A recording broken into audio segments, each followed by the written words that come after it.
সরকারি কলেজের হিসাব দিতে তিনি ব্যর্থ হয়েছেন। বারবার নোটিশ দেওয়ার পরও তিনি হিসাব দেননি এবং সেই সংক্রান্ত একটি প্রতিবেদন কিন্তু দৈনিক ইত্তেফাকে প্রকাশ করেছেন আমাদের সিনিয়র সাংবাদিক এম ফারুক ভাই।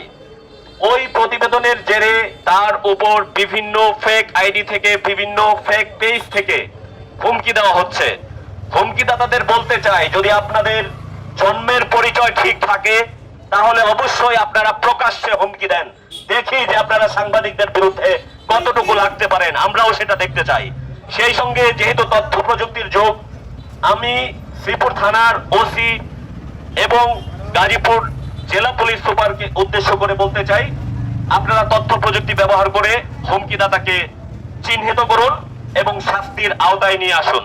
কিছুদিন আগে শ্রীপুর মুক্তিযোদ্ধা কলেজ ছাত্র দলের বেশ নাম ব্যবহার করে, যারা বিভিন্ন পদে রয়েছেন, যুগ্ম আহ্বায়ক সহ, তারা 400-500 ছেলেপেলে মিলে আমার নাম মেনশন করে যেভাবে একটি মিছিল দিয়েছে যে আমাকে জবাই করা হবে, তার প্রতিবাদে শ্রীপুর সহ গাজীপুর জেলা প্রশাসক কার্যালয় এবং ময়মনসিংহের বিভাগীয় শহরে 4টি সাংবাদিক নির্যাতন কমিটির ব্যানারে কিন্তু মানববন্ধন হয়েছে, আপনারা ইতিমধ্যে দেখেছেন।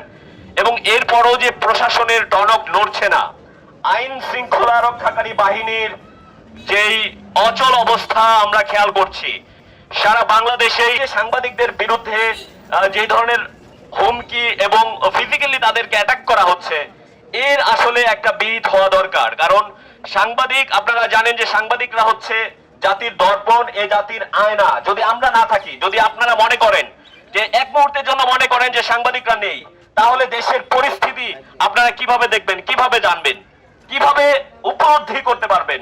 এই প্রশ্নটা লিখে গেলাম। পাশাপাশি প্রশাসনের নিকট দাবি জানাচ্ছি, যারা সাংবাদিকদের হুমকি নামকে দিচ্ছে তাদেরকে অবশ্যই চিহ্নিত করে বিচারের আওতায় আনবেন।